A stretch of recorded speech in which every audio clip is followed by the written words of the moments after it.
Right. 5, 4, 3, 2, 1.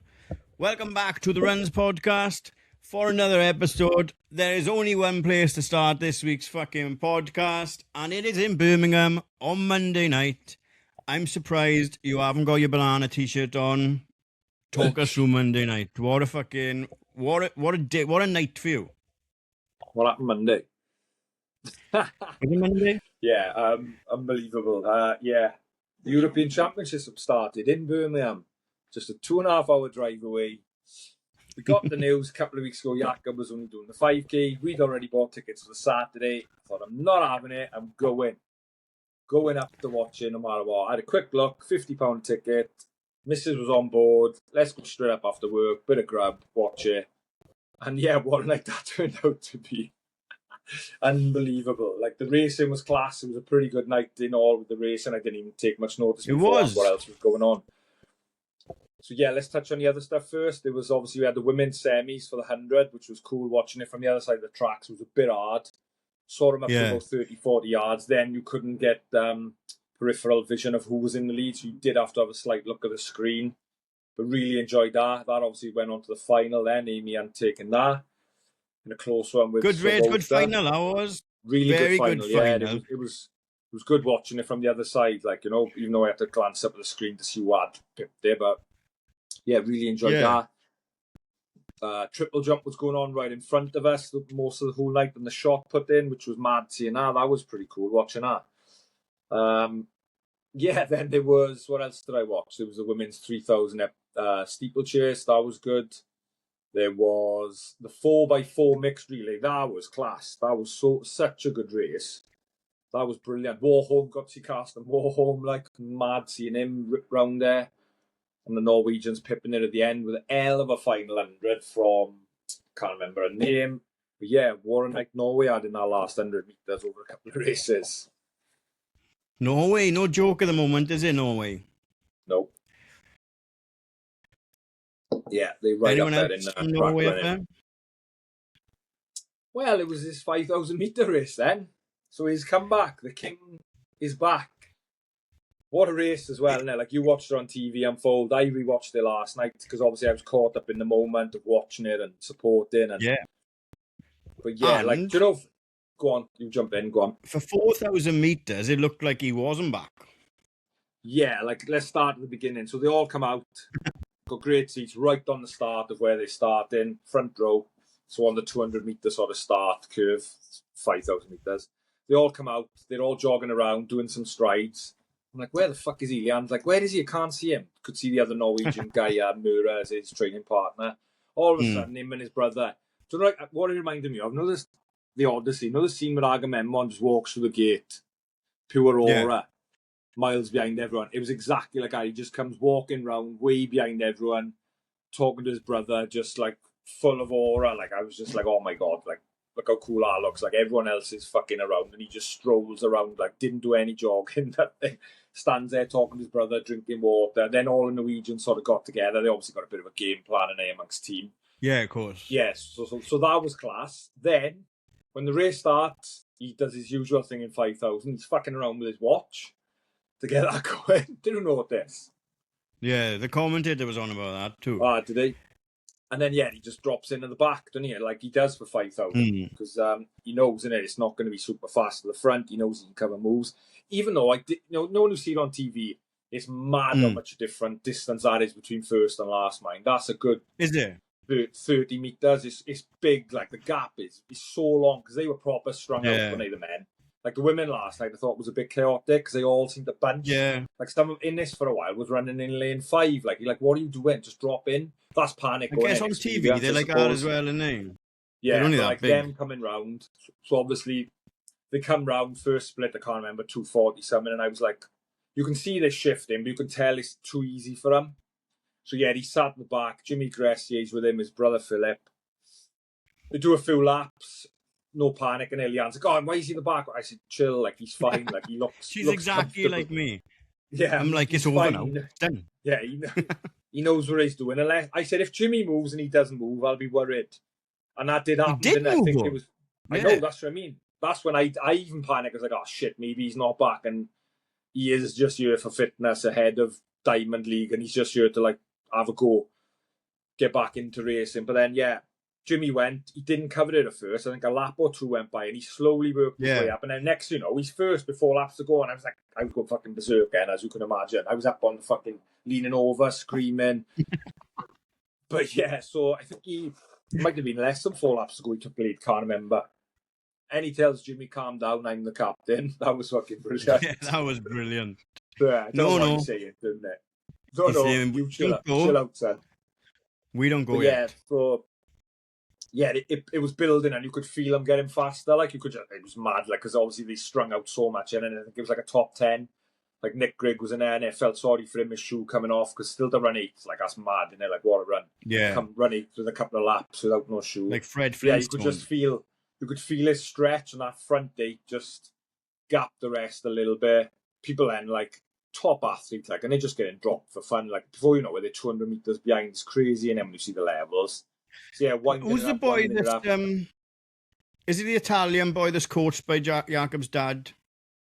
Portuguese, isn't it? Pedro. Portuguese. He was mixing it up, and he dropped it. He dropped out. Yeah, he made a complaint, didn't he? He made a complaint that Mura was barging him all the time. He reckoned there was a bit of pushing. He pushed Jakob in the back. I was like, whoa, no, that's Jakob. Yeah. A couple of them, someone fell, didn't they? But yeah, so he's complained, haven't he, that the Norwegians were out for him, like, because I'm guessing that scores, whatever. Anyway, won't go into that. It's fucking... Yeah. Yeah, but he dropped out because he reckons that Mura was just barging him constantly. Yeah, so... And then going into the lap, he said, Jakob in his intro after, and he said, I knew with 600 to go I had it. Like, everyone that was there, I knew I could beat. He said, I expected it to go that way. But like you said, I couldn't tell on TV the gap that he went out into from my point of view. Obviously, they went past us, 200 to go. He looked boxed in. But as they come around the bend, you could see, like, the gaps. I could see the gaps across. So I can see them gaps, but I can't see the gap for him to come out in lanes. But then I seen Jimmy try in, but he didn't look. He looked like he was trying to sprint, but he weren't gapping anyone, and he was looking round, wasn't he? So I thought, he's fucked. I remember thinking that in my head, he looks fucked coming around that back bend by me. But then obviously I couldn't tell it was that Brem for me, pulled past him, and then obviously I could see Jakob go. And I just went fucking berserk. As soon as I seen him look to me like he just said jetpack or something, like, honest to God, like, being perfectly across me, it looked like he had a jetpack or like fucking super shoes with fucking rocket boosts in, because he just went like, pew, and was gone, and I was just going nuts. It was a hell of a kick. Like, yeah, and like loads of people messaging me like, oh, what a race to be there for, and it was like, yeah, it was class to be there in amongst it. Obviously, there's bits.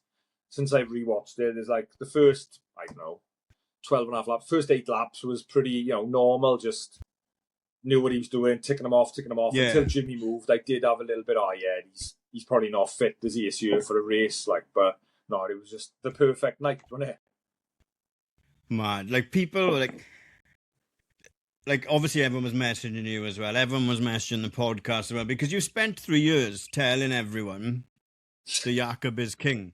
So, like, to have that opportunity, and then when, obviously, we'll get on to it now, we posted that reel about you with him, like, people were like, they were just so happy for you. It's fucking mad, like, and that's better than getting 15 sponsors or whatever, like, do you know what I mean? Or selling 500 vests or whatever. Yeah. Just people are genuinely happy for you to be able to meet, like we just said, he's a hero, like, isn't he? Yeah. Most of the people messaging me on Insta and on WhatsApp and are like, oh, unbelievable race landed for you, mate. And that was before they even knew what had happened. I said to Watkins, oh, wait till you see the reel or the video that's coming out now, mate. I said, I met him, like. But yeah, so that, so, do you know what I mean? It's like, you say hero, and it is this mad, Nick, because like you say, I'm 49 in 2 weeks. He's 25. But it just, I said to you, like what you was on about before we come on, when did he first come to my attention? And it was, and we've probably spoke about this years ago, innit? It was Team Ingebrigtsen, wasn't it, on YouTube that I, obviously, it was probably a couple of years after he'd won some of the, I think it was the cross country I seen him win, and I thought, fuck me, this kid's class. He was like 17 and he beat all the men. And then obviously I found the Team Ingebrigtsen on YouTube and things and watched all that, like, I don't know, 10 years of it or something, of his life, basically, from being a kid to him having massive talent and him being asked, what do you want to be? And like at the time, I think Henrik was European champion or became European champion soon after, and him saying, I'm going to be better than Henrik. And like, it was just mad then watching that journey, because basically it was like, what would you call it? Reality TV. Literally had a film crew following his life from fucking 8 to when he won gold in Tokyo. Like, so like 10 years or 12 years of his life. And I followed that. That's when I became such a massive fan. And yeah, he's done so much of me then since, winning all these, like, never lost a European final, like 7 in a row. It's fucking mental, like, just coming back from 11 months out. But yeah, so he's my sporting sort of hero the last 6-7 years. Like, heroes loose, like, but maybe like inspiration. That kind of stuff, just someone I really look up to and like the way he puts everything on YouTube, his training, the way he trains. He just seems like a really normal bloke that likes to laugh, like likes other shit, don't eat cars, Pokemons, dogs, fucking. His YouTube's funny, like the post he put out today about the tea, like how funny was that? Like, moaned about the other day when he got here, nobody's brought me a cup of tea, and then it's just so funny and relatable, isn't it? Yeah, he's a good guy, and then obviously he's won his race. You're over the moon. And then the motherfucker starts doing a lap right by you. Yeah, so first of all, the bronze medalist. So going back, I said, dude, I think Jimmy Gressy's team was sat behind me. Like, there was about 4 French people, fully kitted tracksuit, the lanyards, and they had 2 film crews either side of them. They were 2 or 3 rows behind me. And they were just shouting Jimmy all the way, obviously in French. They can't, like, this crowd's too loud, even though the crowd's pretty poor. Whenever we get onto that, maybe about ticketing and pricing. But anyway, yeah, so straight away that Douglas comes flying round, like landed right by us, and he runs over to the right. Must have been a family member or someone. He's in the crowd right on the front row. And then he comes walking back. He was looking for people, I think, because in my sort of section and up the back, there was a lot of people filming, taking, sort of probably film crews and cameras for these people in it. And he's looking for someone. I was like, whoa. Yeah. They've all got their personal brand they got to push. Yeah. So he's probably looking for someone. And there was loads like, I will see you Saturday because we're in similar seats, we're in the right same area. Kind of a photo. So it was like, landed, brief second with him, well done, mercy, all that, yeah. He shoots off. I'm keeping my eye. Leanne's like, Jakob's over there. You could see the TV corner. I seen him go back the other way. Shit, he's not going to do a lap of honor. Never mind. Sits back down on my phone, like, people want a race, blah, blah, blah. Next year, I was like, fuck, he is coming round. He's doing a lap of honor. Like, he's going around the top end, stopping, having photos. Like, fuck, here we go. But then between me and him, there's like probably between me and the track, like a 3-meter gap, the advertised audience, and loads of cameramen sat down. Great view of the back straight and then the triple jump. But he gets to about 5 meters away from me. I'm taking photos of him. He jumps the barrier. There's a kid in the fucking couple of seats up from me with a Norway top on. He must have spotted it because he's like talking to him, signing the top. I'm like, fuck this, I'm going for it. I'm fucking there then. Next thing you know, I'm alongside him. Jakob, and there's all of a sudden loads of people swamped then, and they come down from the stand because I'm right there. I'm just like a couple of seats to my left where I'm sitting. I'm waiting to talk to him. I didn't know this, so I had to go. If Leanne starts filming me, I didn't even know. I'm just waiting for my turn for an autograph. I'm fucking glad she did, but yeah, I know, it's mad. And fair play, landed because I didn't know she was doing that. I just said, "Well, take a couple of pictures," but so there's loads of little kids, like, I'm let them go in, not going to bargain, even though I am like a kid, even though I am like a little kid, I'm like 49 going on 49. I was like dying there. I'm like, please just have a photo, So then people are having stuff signed. I'm like, oh, fuck it. I had my runs one and I thought, just sign that. So I'm like, Jakob, please sign my top, my podcast top. He's like, the runs, what's that? And he signs it right on a banana, perfect. And so I said to him, no, it's a running podcast. So he's half talking to me, but I said, we don't talk about normal stuff. Like, we don't care about numbers. I can't remember what I said, and it's something like that. So I'm like, please, can I have a selfie? And he's like, no, wait, what did you say? And I'm like, just have the selfie, like, please, because I thought he's going to fuck off. I'm just panicking he's going to fuck off before I get a selfie. I'm a grown man. Like, people I know I'm childish. I'm a grown man, but I don't care. So yeah, gets the selfie, and then he's like, still unbelievable. He still wants to talk to me about what the podcast's about. Like, so I'm like, we'll talk about anything, like life, dogs, whatever. Like, and as he goes to go off, he must click in his head, cars. So I'm like, yeah, cars, anything. I did, brilliant. And that video was just like sums up. He's just a good guy in here, and this is why everyone is gassed for him. Like, and like you can go on and compare him and Kerr all the time, but it's chalk and cheese, isn't it? Like, and he's just really, really likable, but he's a fucking executioner as well. Like, yeah, he's like you said, he's won the last 7 European finals, never lost one. He runs every event, 15, 5,000, obviously now because he's been injured for a year, he hasn't. Cross country, he'll turn up everywhere and race everything. And that's what he says in YouTube all the time. I'm a fucking professional athlete. Like, I should be racing all the time and racing everywhere as much as I can to give back. And he just absolutely loves it. And so it's landed for him to be back. And fingers crossed now, there's no issues from this. Because like he said, he didn't think he was fully fit either. He thought he needed another two weeks, didn't he, after winning it? He said, I'm 2 weeks away yet from thinking he's fit. So, yeah, it was just brilliant. Like, and then, so he carries on down the line, signing all the stuff. So I'm shuffling myself back to my seat because I was probably 3 or 4 seats further down. And I just shout to him, the king is back. And he goes, yes! That was fucking class as well. So, yeah, what a night. Like, I was just fucking beaming and all night. Like, obviously then watched the other events. And the drive home, I was just on cloud nine, going in at 1 o'clock. You messaged me yesterday, tired. I was like, nope, I'm still fucking buzzing.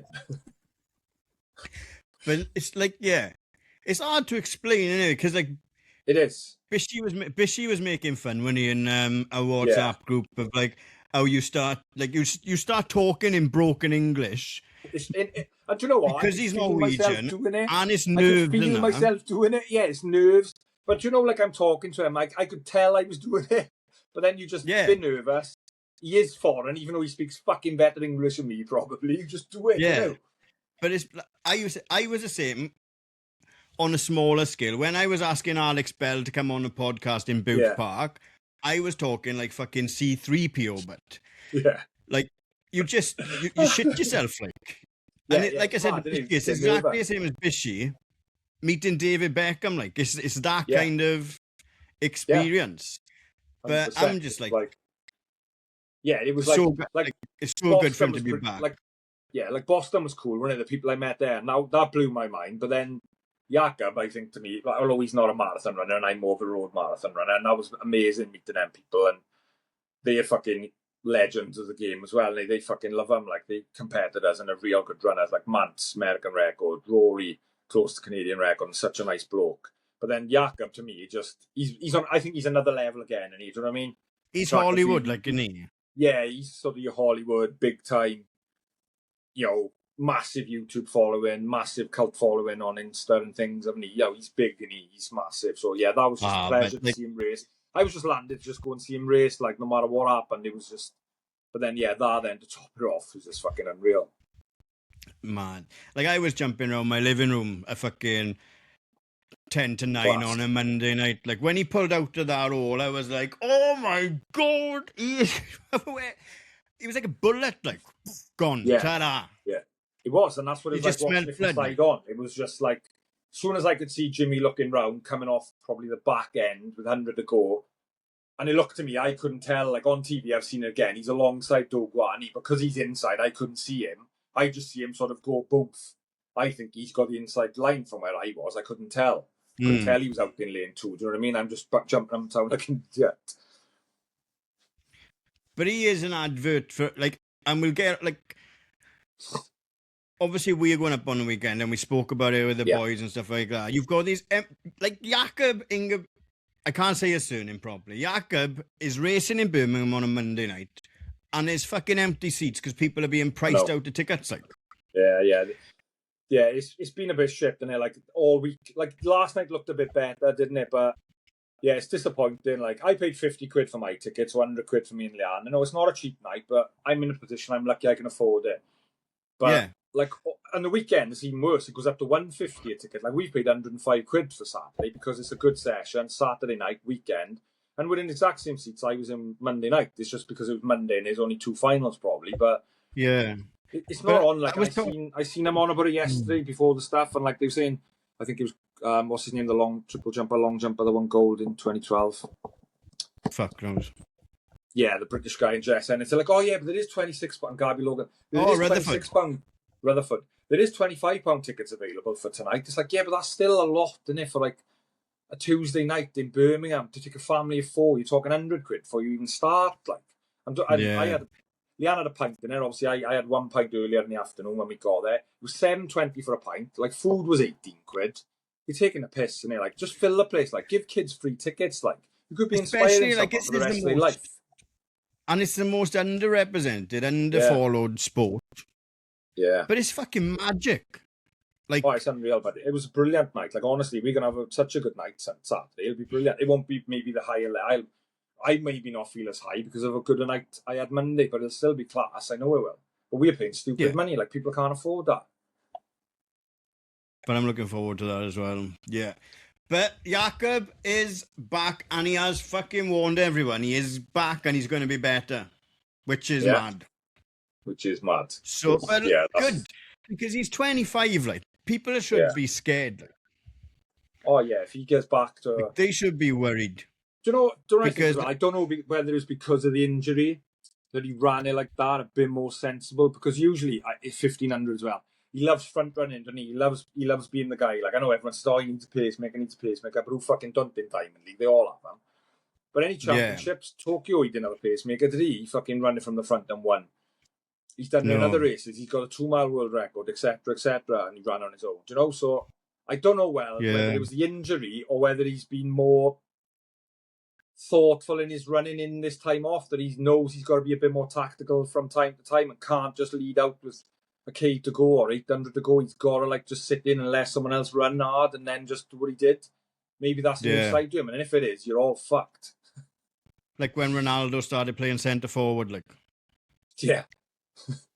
But I was like, Kath Walker put on a story the other day, and obviously Kath is like big on recovery and injuries and stuff like that. Done a real good video just now about his recovery and how patient he was. That was a real good one. Just up tonight now. But yeah, and when she ended it was simple. The scary thing is that a 75% Jakob is better than everyone else he's racing. Yeah. So fucking look out. That's what he is for this. He's just beat Jimmy Gressier, like, no mug, like. I know it wasn't the best 5K field, but Jimmy Gressier's 10K world champ, fucking one of the best 5Ks it is on the roads. There's no mug, like. No. Class. Welcome back. And you're always welcome, Jakob. Always. Always. I don't know much about Pokemon. I don't know much about Pokemon. But Carter's mad into it, so he can take my place. Carter can sit in his 11 if you want to talk to him. I've got a Renault Clio if you want to talk about my car, but whatever you want to talk about. I was thinking like even, but then I realized like how young he is, because you kind of like have a little weird affiliation with Norway before all this, because they were the first imports to come over into the Premier League. So like when we started watching football, a lot of the Norwegian boys were playing over here as well. So you've got like a little soft spot in your subconscious for Norway because of Øyvind Leonardsen and Bjorn Torkevam and Stig Bjorneby and Alec. So if you want to come on and talk about Norwegian footballers from the 90s, whatever. Anyway, what else has been going on? There has been racing. The flat, the fast, Caerphilly, 5K, that apparently wasn't flat and wasn't very fast either. But like you said, you should know Caerphilly's not going to be a flat and fast 5K. You've been there. You've raced the 10K here. You fucking know what the terrain is like. But you've also got a responsibility to advertise the races as they are. Yes, so there's both sides here, and they advertise as flat and fast, even though they put up that little drag. It's more than a little drag. You've got a big down, big up. Yeah, people come on. You can't be moaning about it, saying, I thought it was flat and fast. You fuck it. All right, if you're not from there, it's your first time there, you would allow everyone out. But anyone else, South Wales runners, moaning about, it wasn't flat, it wasn't fast, didn't PB this, didn't PB that. You knew what it was going to be like. It's a loop around the castle. It's the oldest castle in Wales. Is that right? I'm sure it is. Been there ages. It's not fucking been new. There a long time, like. You know the loop around. If you haven't run around there, like, surely you visited it in school or since, like.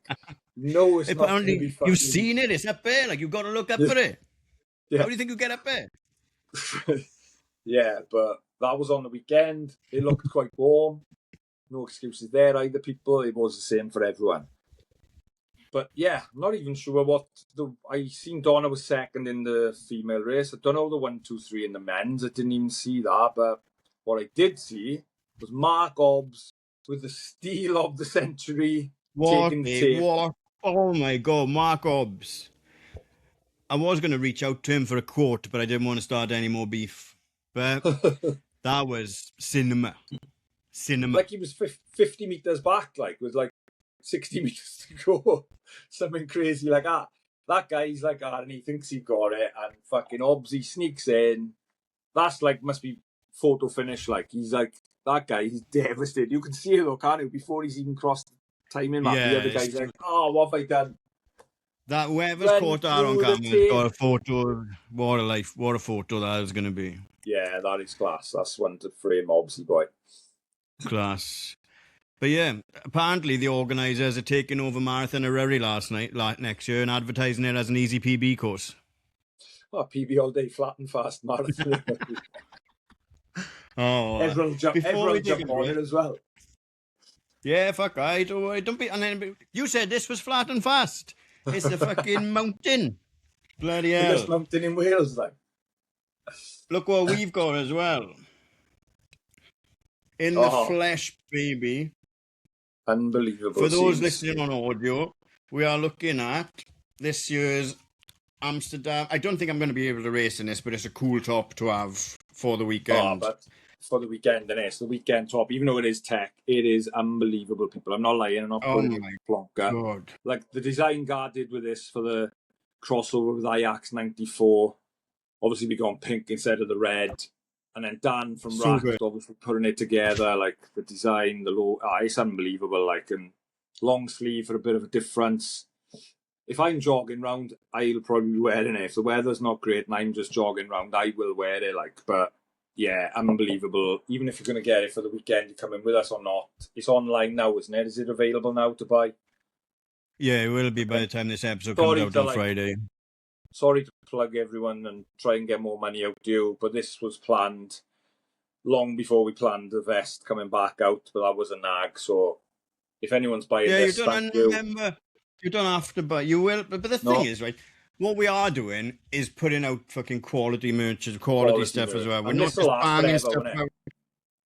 It'll last forever. And that's your winter training top, like, if nothing else. But you can wear this with jeans, like. Oh, but I'm thinking about wearing it Saturday. Yeah, you'll have it. I know. I'm thinking of wearing it Saturday fucking night. We will stand out. Happy days.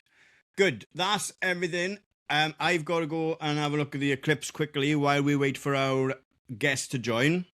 Yeah. That's about everything we had, isn't it? Yeah. To know the teaser, did anyone bite on that? What teaser? So when you posted the t-shirt... Oh, yeah, loads of people were like... Yeah, loads of people are waiting, probably thinking our guest is going to be Jakob after this because we posted, obviously, a countdown with the banana signed, but... Yeah, we haven't got Jakob on, sorry, sadly, not yet. We haven't got him yet. We're like, surprise faces and stuff like that. But you'll see who it is. We'll see who it is in... No. Yeah, we'll be right back. Welcome back to the runs. We've been out to see the eclipse and we have been joined by Cameron Ross Boyek. Cam, what's happening? It's been a while. We've been trying to get this sorted, but you keep ditching us for your Trackster gig, but we've nailed it down. How's it going? You okay? Yeah, good boys, good. No, I appreciate you having me on. Do you know what? I've seen some of your stuff and I think it's funny. Like, you've got some good banter going on and I really like that on a podcast, so I was always going to come on. It's just difficult, like, trying to get something that works, isn't it? But you went quiet on me for a few weeks. You know you did. I know, I did. Yeah, the thing is, right? And I think I've replied, but the thing is, I was like, I grilled you for not replying to me, and then you replied, and then I went like radio silence as well. So, but here we are. We've got it sorted. What's happening? You okay? You've obviously just seen now you're in for the mile. You're back running, back enjoying at the moment. I am, yeah. I've entered for the Mile Classic, the one in September, Monument Mile. I usually call it Monumental Mile last year. He was giving me a bit of a grilling for that. But do you know what? I've just actually cancelled all my plans in August. End of July, like I was out on a run, had a bit of an accident, and ended up rolling my ankle and. Mate, it was the worst time ever because it's that time of the season, isn't it, where you don't have time to like claw fitness back really. So if you're out for 3-4 weeks through August, then that's kind of it done, isn't it? So I'm back running now though, and like done a couple of sessions, and it feels like you're smoking about 50 a day though. That's the only bad side, like the downside of it. But I don't know if that's a bad thing. Week off when you hit lockdown. I don't. That's it, isn't it? Like with running, like you can have like 2 weeks off. And then it just feels like you're starting from scratch again. So But you know what it is? It wasn't as bad as what I thought it would be. It's just the first 4 days were like pretty rough. My heart rate was quite high, and then I'm feeling all right now. So like I think I'll be. I wouldn't toe the line or have entered if I didn't think I could get back down to the shape I was in at that time last year. So yeah, I'm looking. Yeah, it won't take long to be back. You'll gain it as quick as you've lost it as well, probably. And you'll be back in the roll of things in no time. Yeah, exactly. It's usually like the first couple of weeks. It kind of happened last year, to be honest. In August, I got ill a few times. Yeah, and it took me about. I remember saying to my coach at the time, like last year, I was like, "Well, we were kind of. I had a bit of a breakthrough in August, at the beginning of August, at this Trafford last year, and I just straight after that I got ill, and it was like I was ill before that as well. So it was like 2 illnesses within the space of probably about 3 or 4 weeks. And you know what it's like? It takes you out of you when you get ill, doesn't it? Yeah. So, and I just said to him when I got back, we worse than injury. Yeah, it is. No, it is. 100. I was just saying that on the podcast. We did a podcast this morning actually with Trackstar, and I was saying that about Max Bergen, because obviously he's had a virus, hasn't he? And sometimes it can just take you a while to get back, but sometimes for me it's just a couple of weeks, and then you get and suddenly things start to click again. A couple of what we do is like a 7-day cycle of training, so I would say like two cycles, and I'm suddenly starting to feel myself again. So I'm just I think that's probably what will happen this time, but you can only ever give it a go, can't you? So yeah, exactly. Let's get back to there. But as we always do, as if we'll do, and we go all the way back to the start. How old are you, Cam? 32. 30. You're a young 32, mate. I wouldn't have been doing the 30s. So my friend's cleaner said the other day. She said to my friend, and she said, how old's your mate Harry? Thinking I was called Harry for some reason, and he was like, and she's like, she was like, I thought he was 22. I was like, listen, I'll take that while I can. The wrinkle, it's gonna go. It's all downhill from here. Like the wrinkles are gonna set in, boys. Honestly. At some point, yeah. Hopefully not, mate. Hopefully not. What about? I'm just checking. We've got, because sometimes we have like young guests on. It's like, so what about school? And then you're right back to like present day. But we can go back a bit. So school, were you active in school? Were you sporty in school? Team sports? When did running start? All that kind of bag. Yeah, so I had I don't know if it's a conventional. I think it's a pretty conventional route into running. Like when I was younger, I was football mad, Man United mad. Like the full room was like Man United wallpaper. what are you for? You Swansea? It's Cardiff, Swansea, something like that. Cardiff, Liverpool as well. No, Liverpool. I never knew. Like I say this, like because I'm 42, right? Because my wrinkles have come, right? But by the time I knew the like Swansea and because it's like it's not in my family either. So by the time I knew Cardiff and Swansea had teams, because I'm from the teletext era, obviously, right? So I never knew Cardiff and Swansea had teams until Robbie Fowler had bleached his hair blonde and was banging in 30 goals a season. So I was all in with Liverpool by the time I found out Cardiff and Swansea had teams. Like that's what it was like for me. The class of 92, like the 90s. Yeah.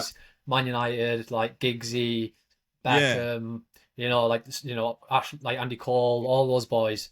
Like, so I was a huge Man United fan. Like, so played a lot of football, but also did a lot of swimming as well. So like, I started swimming at the age of 4, and then kind of like, yeah. So like, swimming lessons. Like, we didn't just chuck me in the pool and I was away. Like, but it was, building it up and stuff.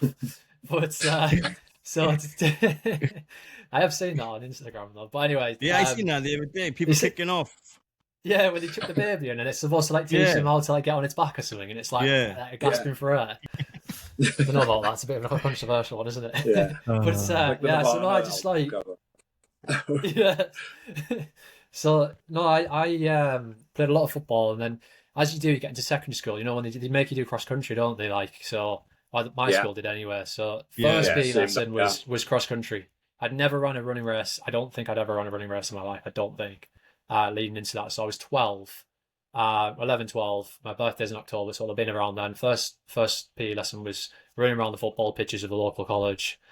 And everyone in the school had to do the exact same route. And it just so happened that, I was at 4'11", 5 foot roundabout then, had Nip Beauty, had a massive engine, played a bit of football as well, which is like, I think it's the perfect combination.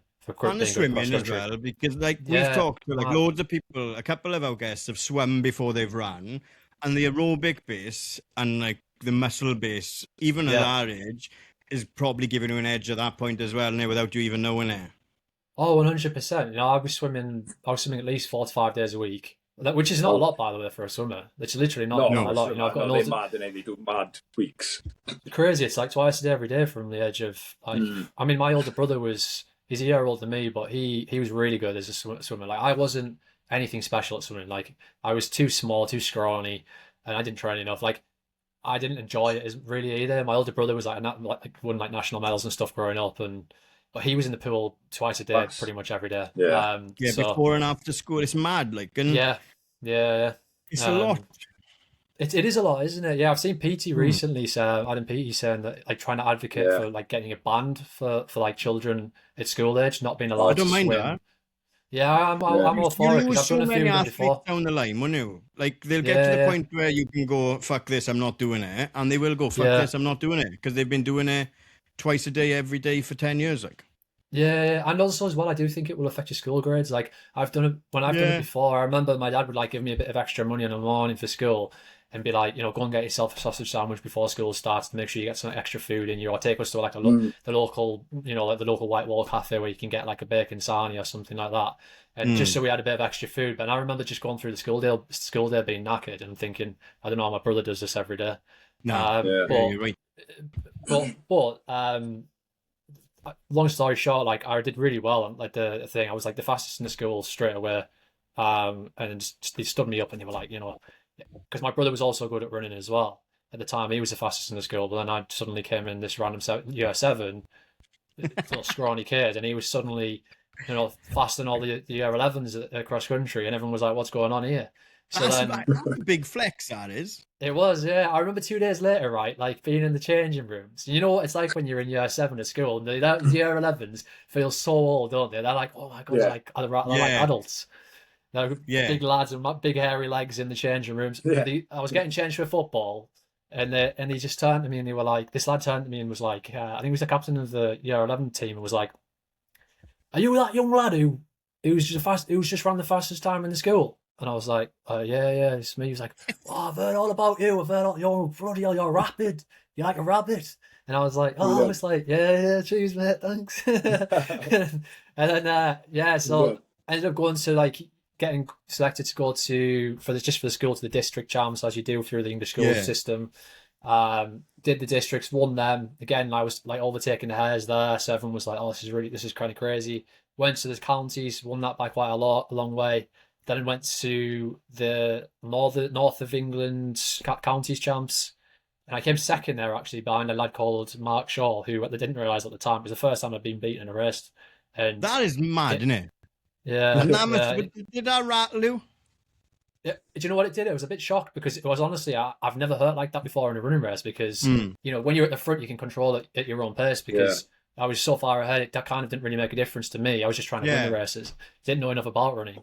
I still have the picture in my head being on my back just being in absolute agony. But they were all like, "Cameron, you know, he's like the champion of England, like he's unbelievable," and he was like he was an absolute machine. Like he went on to run for England in the schools, age groups and stuff, and was winning the national champs and he won English schools, English nationals and stuff like that when we were younger. So then someone approached me and were like from a local club, Shildon at the time, were the kids' Yeah. parents, and was like, you know, you should think about bringing your son down to the running club, I think, because I was still running in football boots at that time. And I just ended up, yeah. Do you remember the F50s? The F50, Yeah. 50, the first one, nicest hog ever. They've just brought them back out, haven't they? With the Velcro front. Yeah. Have you seen that? No, I had the ones with the like netting on the back. Do you know which ones I mean? Yeah, They're like the webbing on the back. They were in two Webbing, colours. yeah, I They'd think come I in know. like twin colours, wouldn't they? I had them in white and red. I had the black and white ones. But you wore them to race cross country as well. Yeah, I did them to. I ran like counties in them, ran the districts and the cross. Oh, yeah, all of them. Then my dad got me a pair of spikes in the end after I started running, and I remember I'd never seen a pair of spikes before, so I was like, I remember him being on the. I think we got them from JJB Sports, I think, which is a bit of a throwback. And I remember him being on the internet at the time, like scouring through the internet trying to find me. We went through around Durham, that's where I'm from. We went around Durham, went into JJB Sports and stuff. Couldn't find a pair of running spikes because we were just like, oh, I didn't even know what they were. I was just like, I've never seen it. And then yeah, he ended up ordering me these like Brooks running like spikes, which actually were really, really good. But just took me down the local club and got going with that with my coach. Really lucky though, because which is why I think it's like imperative that like young children have a really good club setup. I was really lucky. I fell into the hands of a really good coach called David Matthews. Everyone called him Matty, and he had coached like a number of English girls medalists over the years. And to be honest, his mentality for me at the time was great, because he was very hard on me, and I was a little bit of a naughty child. Like I if you give me an inch, I'll go a mile type of thing. And like you've never lost as well, apart from that once. So yeah, probably we talk about like sliding doors and timings and stuff like that, but that's probably like really good timing as well, because you know what it's like when you've been like not told you the best, but if you think about what we just spoke about with year 7 and then year 11 saying, oh, you're the man, and you've been the man all the way through until you lost that first race. Yeah. In fucking realize... togs. Imagine getting beat by someone in togs, like. Yeah, I know this is it. Right. I mean, for me, I didn't know any different. Like, all I've run is football boots. No. So like when you put a pair of spikes on, it's crazy. Like, you put them on, you feel like you're bouncing forward. First, I've only worn them a couple of times for cross countries, but like I don't wear them on track. I don't do track, but they're weird, like to wear in, like to get used to running in as well. Guy, you probably never worn any of it. We haven't done any cross countries, but they are mad. Like they're crazy. Yeah, they're crazy. You put them on. Can you imagine a mess on my ankles if I ran in spikes? Mate, nowadays, he's not the sturdiest guy, ain't on his feet. No, he's always twisting. You need to get your pair of them Adidas, those legal ones, Adidas Prime ones, the big massive chunky things that are illegal. Get them, stick some plates on the bottom of them for you, and you'll be aware. Honestly, you'll be like, you'll be bouncing around the track. It's like that when I wear, like, first time I wore carbons, like walking to the start line, I was like, fuck, remember Fido Dido? The 7-Up guy? Yeah. You won't remember him? Mr. Soft, like, bouncing around the place. Like I was on like a puppet, like. But anyway, so you fall into the club. How old were you at that point then? How old? What year is this? Oh, this was the club. Oh, 12. When you joined club, yeah. This has all happened in a couple of months. Like, it's just all happened from October through till it will be like first week in Jan, sort of time, mid-Jan. So I was 12 at that point. That's when I started at the club. And to be honest with you, the way it worked for me was because I still was doing football. I was still swimming. So I was almost doing like, I was doing one night a week at the club. And I was doing 1 night a week at the club. I think that was a Monday. Then I'd be swimming on the Tuesday, Wednesday and Thursday. Then Friday would be football in the sports hall. Because, I mean, we didn't have 4G pitches back then, did we? So, like, you'd be in the sports hall. You know what it's like. Hey, we'd have our little five-a-side. They still haven't got 4G pitches. Really? This is what I mean. It's like some of these kids, they don't realise how lucky they are, man. Like, I know they don't. And I feel old for saying that. I can't believe I've just came out with that. But, yeah, like, it's crazy. Welcome to the club. I know. It's crazy. But, yeah, and I just remember, like, my swimming club were kind of at the time, I don't know, they went through a bit of a pivotal moment. They were like changing coaches and stuff. I think the dynamic and the whole model in swimming's different anyway. You know, local clubs, they have full-time coaches that are paid and stuff. And like some guy had left, and another person came in. They were adamant that you had to be swimming at the club at least 5 days a week, which I couldn't do because I had other commitments. So they demoted me to some kind of youth group, which I just wasn't enjoying. And then I just decided to almost quit swimming at the age of like 13, 14. And just commit to twice a week at the running club instead. But I think at this point, like I was only running once a week at the club. They used to have the McCain's Cross Challenge. No. So they used to have one so the UK Cross Challenge is basically was sponsored by McCain, so it used to be like the McCain Cross Challenge. So I know it's crazy, right? Microwavable chips for you for presents. Yeah, microchips. Like kids loving that. Decent to be fair. Like, well, they just were like, I came second in the UK Cross Challenge at Birmingham. I'm pretty sure I remember watching actually, like, this is a bit of a throwback. I remember watching Pete Riley there actually from New Balance. He's in charge of New Balance now, and he was a really good cross country runner. I remember it as a child. That was my first time I was at a national event. And I remember watching him absolutely dominate, and I was like, this guy is so quick. I was like, you just think at that age, how do they maintain that speed? It looks like they're sprinting out for the whole way. Done it. So I just started taking it a bit more seriously, and not more seriously. I wouldn't say I was taking it serious. Like as in like I started going twice a week instead of once a week, basically. Yeah. And yeah, I just did pretty well from the age of kind of like under 13. I was never like I was always decent across country, but then I would think it was because I was quite small and I was swimming. But then I went through a patch. You know what was weird? I went through a patch when I got to about a year after I stopped swimming, right? So I'd have been about 14, 15. No, actually, yeah, I'd have been 13, 14. Trying to think now. Yeah, 14.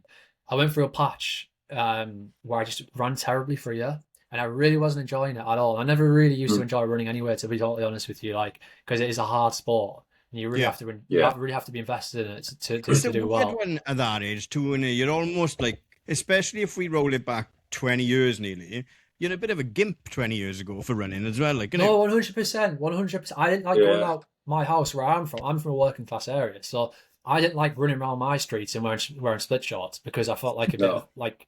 It's like I just. No, you're like, right. Yeah, all the boys would be laughing at me when they see me out. You know. Yeah. Because it is like whereas now, probably 10 years. So the running's pretty got cool, and even more so in the last 5 years, isn't it? But yeah, it's mad. Like, how, like, but then we see stuff from like the 80s, and it looks class, doesn't it? You see the marathon footage from London and New York, it's class. But then unless like back then it weren't cool, like. Yeah, and it's just like that guy, that French geezer wore one of the old. Did you see that he wore one of the old retro Nike kits and the men's 15? That was pretty cool, wasn't it? They should do more stuff like that. To be fair, it's all coming. But all we need now is like the kit is coming back. We need to get rid of the shoes and get people back in waffle bottoms and Arachis and everything. I didn't have to admit, I wouldn't be able to run, mate. My calf would go straight away in a pair of them old spikes, those little plates. Just get togs. Stick some togs out. I've still got a pair of them. Do you know what I was thinking at one point, right? I was thinking, do I get a pair of them, stick them on my feet and run a 1500s just to see, when I'm in peak form, just to see the difference? I think I should actually do that. Time trial, that's some good content. I should, shouldn't I? Like, I'm worried that I'll like destroy my calf or something like that. That's the only thing. So maybe I'll do it if I know for a fact there's no coming back for me. Then I'll stick them on. I'll do it. I'm not worried about destroying any part of my body. All right, I'll come down Wales and we'll have a little bit of a dance around the track. Get on a pandy track and do it. Yeah. All right. Was it the Bunty Classic next year? I'll be down. Yeah, do it. Yeah. So you moved up. When did you stop playing football? So I stopped playing football. I missed that out, didn't I? So I stopped playing football around about the same sort of time as I stopped. Just after actually that I stopped playing. That I stopped swimming. So about 14. So you're going all in on running then? Yeah, I wouldn't say I went all running. This is the thing though. I sometimes hear people say, like for me, when they're like young, it's like, I kind of went all in.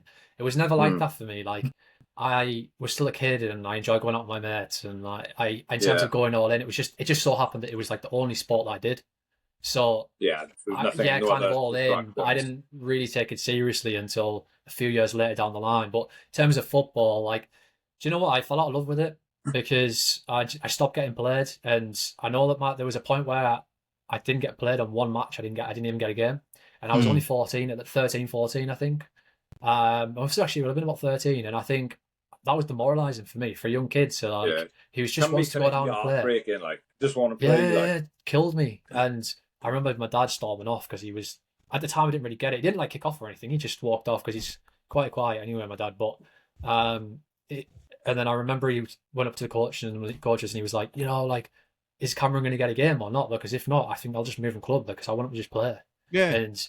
And I think they were just like wishy-washy and were like, at the end of the day, like he's doing loads of other things. He's not committed like some of the other guys are, and which I look back and I think, he was just making excuses. I think my problem with that is in football is that I was like a scrawny kid and I weren't strong enough, to be honest with you, on the ball. Like I definitely think I was a half decent player. Like I played for a district level and stuff, but I just, when you know what it's like with lads in particular, when they get to anywhere from the age of 12 to 15, 16, one lad, you'll see it on the start line. One lad will be 5 foot, the other lad will be 6 foot and have a full beard. And it's like, and that's kind of what it was like for me. Yeah, and I was playing against lads who were sometimes twice my size, and sometimes it's just you find a losing ball. So I just ended up stopping going down. Which, looking back now, you know what it is? I regret if I ever have a son and he's playing football, like I will always make sure that if he's going to play in a club, he's going to play in a club where he'll just get a game. Like, because looking back now, I was too worried. I was like, oh, all my mates are there and all the rest of it, and I don't want to leave because I don't want to like leave all my friends. And looking back, and you look back and you think, oh, now I understand why my dad was like, come and just go and play at the other local club. Like, you'll get a game.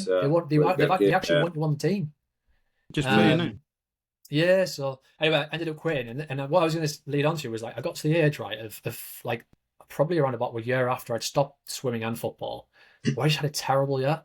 And I never knew what was going on at the time. No one could ever. Everyone was like, "Oh, I don't know what's going on with him." And I was just not enjoying it, and I weren't running well. And I look back now, and you actually put things like the pieces of the jigsaw pieces together, and you think, well, actually, when you think about it, I've just stopped swimming 3 or 4 times a week. So I've just stopped 3 or 4 training sessions a week. I've also stopped an extra 1 to 2 training sessions a week because I played football games on a Sunday. I also did my football training every Friday. So.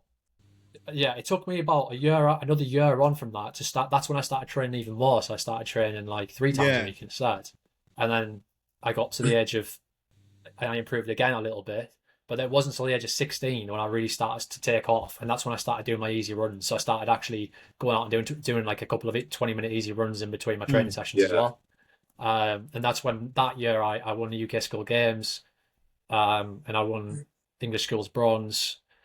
Won north of England, things like that, and had a real breakthrough. Like I went from like 408 for 1500 down to 354 at 16, which before obviously the spikes have kind of moved times on, so it's a bit hard to compare for some people. But that was a pretty good time back then, and then following year got to 17, and I another year on, and I made the European Junior Champs at 17 for 1500. Which was like unexpected. Like I was taking it seriously by then. Like as in, like I was doing all my training sessions basically. As serious as a 17-year-old could, who's not obsessed. Like to the point where you're going out and doing your runs, and you're like, you're not. Yeah, I'd still go out with all my mates and stuff like that and enjoy that. And I'd still go and have a kickabout down the park with the lads and stuff. But I had a real breakthrough that year, and really enjoyed it. It's crazy because it's like I'd never even thought about it like qualifying for the champs, but then it just happens sometimes it just happens, doesn't it, all of a sudden, like that kind of thing. Falls into place. So that was kind of the lead up to my first GB vest anyway. And then so do you want me to talk about what after that or not? Yeah, I mean, what happens then, like that's obviously the junior and stuff like that, but then you move into because you're now 32. 32 now, yeah. So we've got 16 years to fill as well. Yeah, so all right, so so I just didn't want to feel like I was just talking at you, No, like good. No, like where did you go from there? Like, did you get better coaches, or did you have more opportunities to go and race elsewhere in the UK or abroad, or was it just like still a slow progress, or? So what happened is that so I was still with my club coach when I was 17, 16, 17. And when I got to when I was 17, this is the year obviously I made, so this is 2011, this is when I made the European Junior 1500s, right? And leading into that season, things were just like at the club, I was starting to not enjoy going down as much. Like I love my coach because he really got me. Like he really kind of understood me. He like I told you before, he was quite hard on me at times, which I needed. At that point, at that point, he actually wasn't super hard on me because I did just get on with it. Like I didn't go down and mess about. Like I went down, trained on my own, trained hard, was on my back at the end of every session. But then like I think it was everything around it. Like there was a lot of distractions with like, I'll be honest, like parents and stuff like that, and I just wasn't enjoying the environment. So it was nothing to do with my coach. I ended up changing coach about 2 weeks before I qualified for the European Juniors, which looking back at was a bit of a rogue move to be moved. I would never recommend my child to like move coach mid-season now, like to be honest, unless they were really hated at place. Like obviously you would tell them to like, right, we're moving you on, you're not enjoying it. But anyway, I moved to another coach called David Laws. He coached me for a few weeks. So it was my old club coach essentially that had coached me to to the European juniors, really, because it's like it takes a long time for your fitness. 2 weeks of training, it's just literally start sharpening.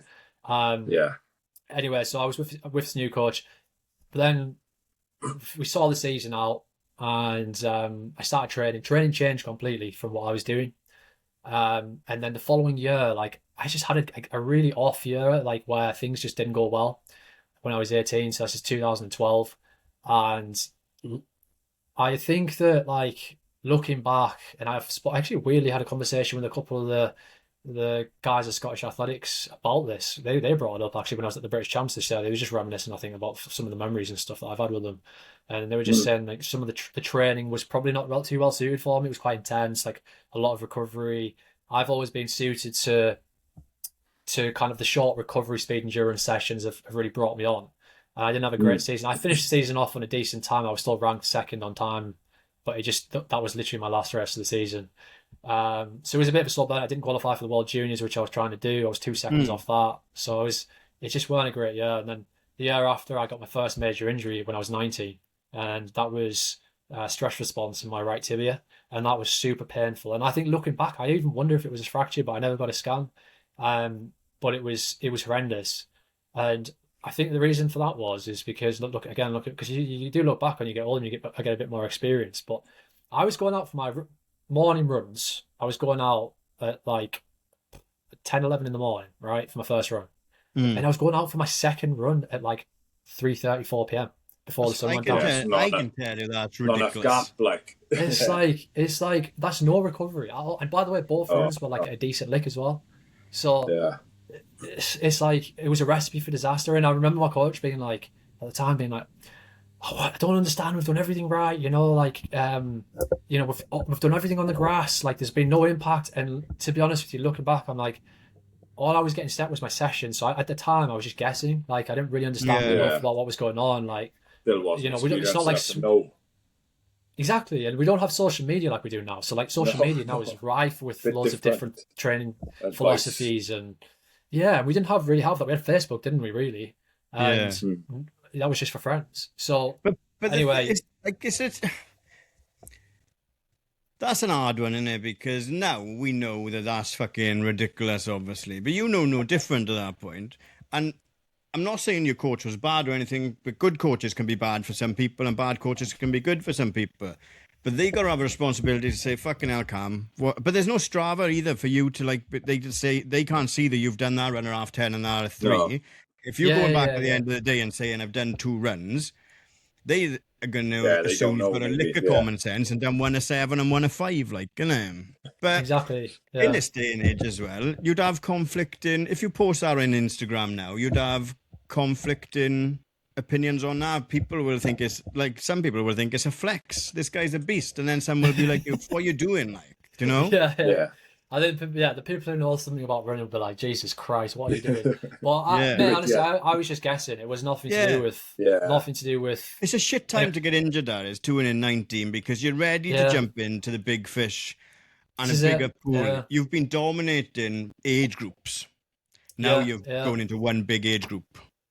This is it, and it wasn't great, and like I said, I would never. It was not my coach. I wouldn't say it was my coach's fault or anything like that. No, but it's just one of them things, like maybe I wasn't communicating well enough as well. I was 19 when you think about it. Yeah. But Anyway, we that year was like, but I was like over 3 months. I didn't take a step forward properly of running because I was just bad. I was badly managing it as well and stuff, and kind of it was my first major injury. Didn't really know what was going on with it. Like just going down. You know what they do when you test it every other day, that type of thing, which probably prolonged it. It's just limping around a football field trying to see if it'll be all right. But convincing yourself it's all right as well. Yeah, that's fine. Yeah. Oh, it's better. It's a lot better. The pain's only a 9, not 10. I'm on the way home, boys. I'm on the way. I'm going to be back in full training next week. So no, it wasn't a great season for obvious reasons. I didn't run terribly, didn't run great. And following year I was 20, and that was 2014. So that was the Commonwealth Games, and I opened up. I had a few injury issues again, but I ended up opening up in 3:43, which was like a couple of seconds off of the the Scottish Commonwealth Games standard. So that the Scottish Commonwealth Games standard now in 2014 was 3:41, which kind of shows how much the times have moved on now. And I didn't end up running quick enough before the clip window closed and didn't get selected in any way. But again, not much happened that year really in terms of I didn't really qualify for any champs or anything like that. It wasn't until the following year when I was 21, when I was in 2015, where I had another breakthrough again, and I ran under 3:40 a few times. I qualified for the European Under 23 1500s, and I won like a couple of bit. I won a BMC Grand Prix, which was a pretty good thing to win at that age and stuff. And yeah, I ran. Yeah, like I think that year in particular was probably my biggest breakthrough year into the seniors, because although I didn't get the opportunity to be in a race where, like, I wasn't running in European races week in, week out or anything like that, to run under 3:40 back in 2015 was quite a big deal to finally break that. That was a big barrier for a lot of people. And I was fine, and I was doing that, and I was pretty happy with it. And that was the year where I decided after that I got offered to move to Loughborough, because I had the option to go to university at the time, and at this point I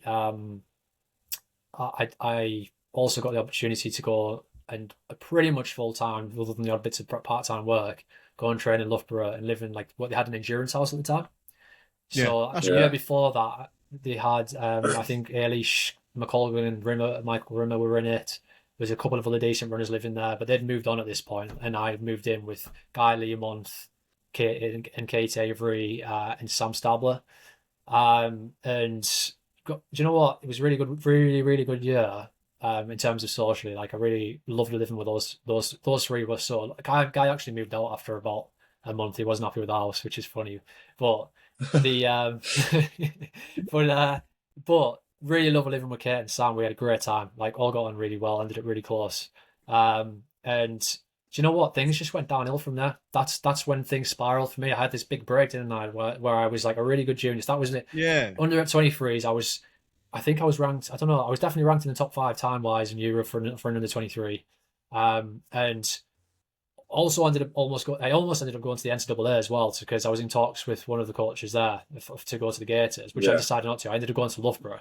Okay. And I decided, so went there, and do you know what it is? I was like doing long distance coaching with my coach at the time, and it was a case of there was a real struggle with like communication from my end, like from not from my end, from the other end, and it was kind of like the coaches that were there were like trying to communicate with my coach, and it wasn't really happening.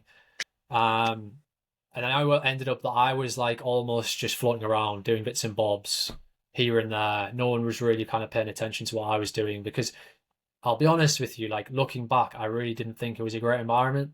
And that's not to criticize anyone individually. No. But I didn't enjoy that whole high performance environment. Now I came from I've came from a training in an area where barely anybody runs. Yeah. Like none of my mates run from home. They're like they're all just like, the typical lads football, down for the pub for a few pints, which I didn't really do that much of anymore, like at that time, because I was just I was working in KFC before I left for Loughborough as well. So like I was working quite a lot while I was in there. I'd always put myself on like a Saturday night close, always every week, so I didn't go out. So because I knew if I didn't do that, I would feel the peer pressure from the lads and be like, I'd be out downtown. And I knew that I couldn't do that if I wanted to have a decent year, so which obviously paid off in the end. So I put myself on close, because then it kind of eliminates anybody being like, "Oh, you're coming out, you're coming out." Distractions, yeah. That's good ways. Yeah, it is. Yeah, I'm quite happy I did it now, but I didn't mind it either, because it's just like you're in your own element. And I enjoyed the people I worked with in KFC as well. They were a good laugh. They were a good set of people. And but yeah, when I went to Loughborough, like it was. I just don't think it was well suited to me, to be honest. And that's I think fine, isn't it? Yeah. You've got to do it to figure it out. Yeah, exactly. And actually, you know what was really weird though, because I remember I still have one thought in my head right now, where I remember being sat on a couch midweek, right, and I basically went from studying full time and also working in KFC quite a lot of hours, and then also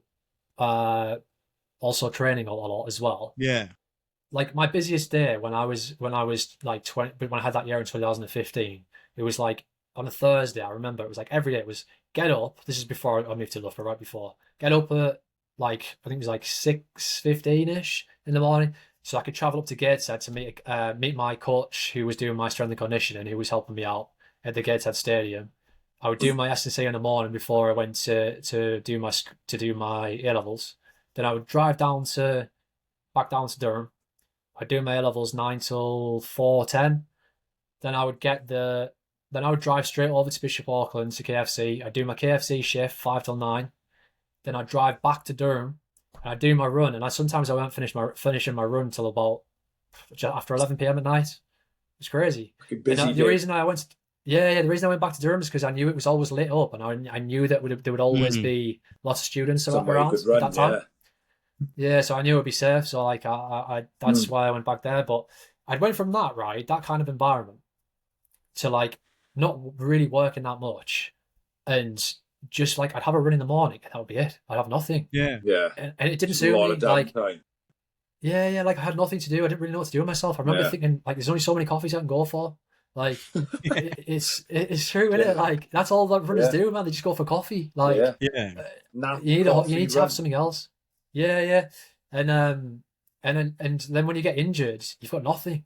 It's like and I did get injured, like I was in great shape. I went to a camp in Fontramore. This is like April time. I ended up with a back injury, came back. Everyone was away racing. The place was dead. Loughborough was dead. All the students had gone home. It was just like crap. So I ended up going back for another year, and then just the same kind of thing happened again. I just ended up injured again, and really wasn't enjoying it at this point. And I just thought, I'm going home. Like I remember I'd packed an overnight case to go to the Westminster Mile. So this will have been when Westminster Mile used to be like one of the first races of the season, and it was the day after I ran at Sport City BMC, so it'll have been in May. And I packed the overnight bag, and my parents were there watching. And I remember I finished the race, and my calf was in agony. And I finished the race. I was in tears, and I remember my dad just been, "Oh, you're coming home. You're coming home. You're not going back." And he just took me in the car. We drove home. I had my overnight bag, and then I remember we had within 2 weeks I had a job in Tesco because I just applied for a job straight away. I found out I said I need to get back into like some normality. So I applied for a job in Tesco and got it pretty quickly. I was lucky, because that doesn't happen a lot. But so did you stop running in as well, Cam? Yeah. So what happened was so not at this point, right? So I went back. I got the job in Tesco, right? And then I basically just worked there pretty much, I wouldn't say full time, probably no more than 30 30s a week, probably hours a week. And just trained. And that's when 6 months later, I qualified for Euro Cross. We did the mixed relay when we won that, and I was in great shape again. But then at that point, I had another serious injury. So I ran that injured. I had an injection in my knee my hip for it. And just like at that point, that's when I was like, I didn't race again for a long time. 2017 Eurocross, and then it kind of just went year after year. And you know what it is? I got into a spiral of, I was training. I was running less than I was not running, if that makes sense. So I would do 2 months of training and I'd be injured again for 3, 4, 5 months, and then I'd try to get back again. I'd do 2 to 3 months of running, and it would be back again, injured long term again. I bet that's so shit for you. It must be so annoying, and just mentally, it must have been a chore. Yeah, it was crap, to be honest. It was shit, and it wasn't great. I didn't enjoy it, and I just was because to be honest with you, the good thing about that was that I got to the point where I got into my second year of being a Tesco. So this is the second year where it started happening, and I remember then being in 2018 being I really need to get some qualifications now. I really need to go to uni. I really need to get back on with it. So I ended up applying for it to go to uni again. and it was the best thing I ever did. Like, it just gave me some direction and something that like I could, like, you know, there wasn't the running's not the be all and end all here. Because when you're young, you go, I just want to be.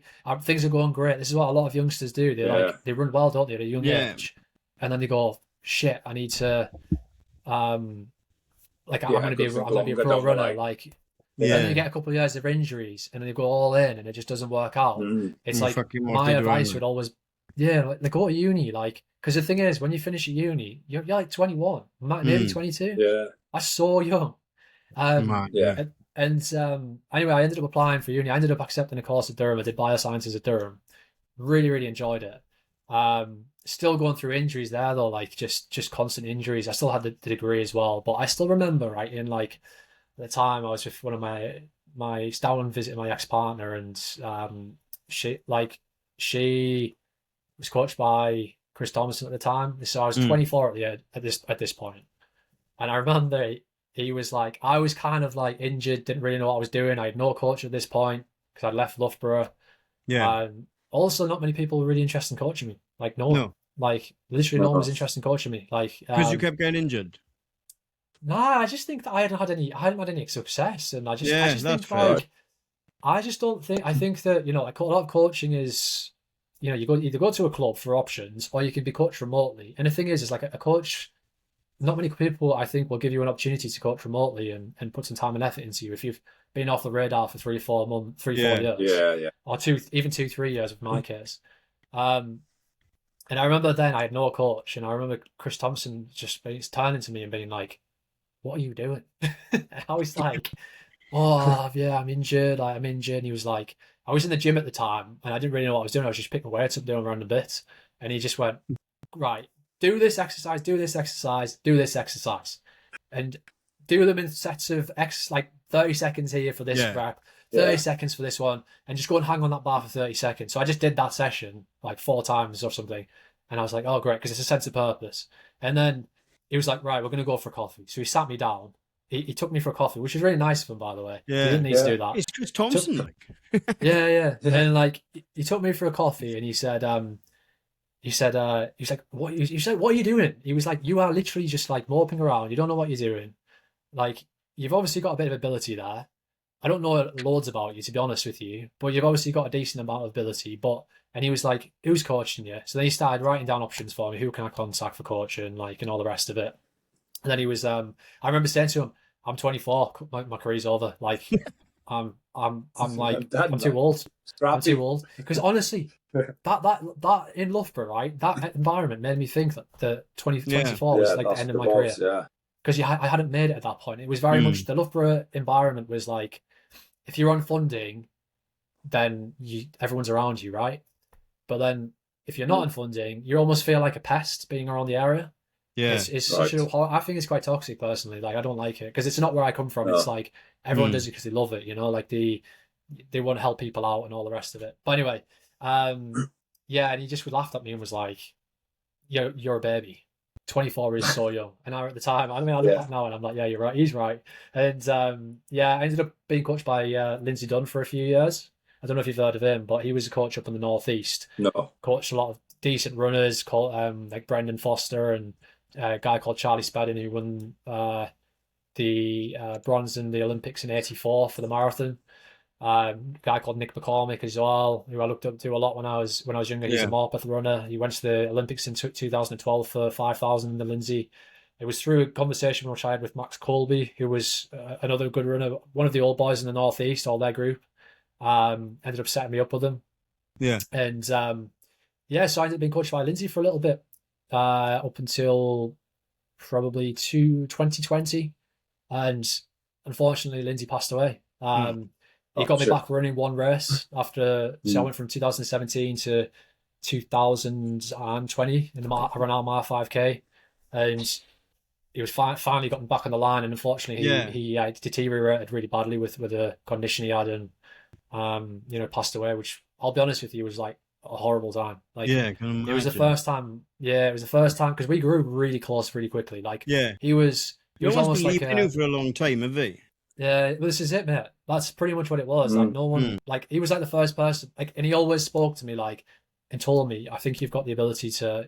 And anyone who knows him will be able to resonate with this. He didn't bullshit people. Like, he was very straight up, and some people kind of found it miserable, I think, because he was very blunt. But he always like told me like kind of what he thought I was capable of doing. And I still remember because do you know? I don't know if you've seen. Have you seen like the dog? Is it called the Dog Whisperer or something like that? The guy who's called Caesar, who has the dogs. Like he's like a dog trainer. Have you seen him or not in America? Yeah, I know. So like, there's one episode, right, where he's got this dog called Holly, right, who's like just broken. Like it just bites you as soon as you go near it, like a golden Labrador. It's famous. It's got loads of views. Have a look at it after. It's quite good actually. Anyway, it gets to the point where he's like, this dog's just unfit. Like it needs to come home with me to my pack, and he's got a pack of about 50 dogs.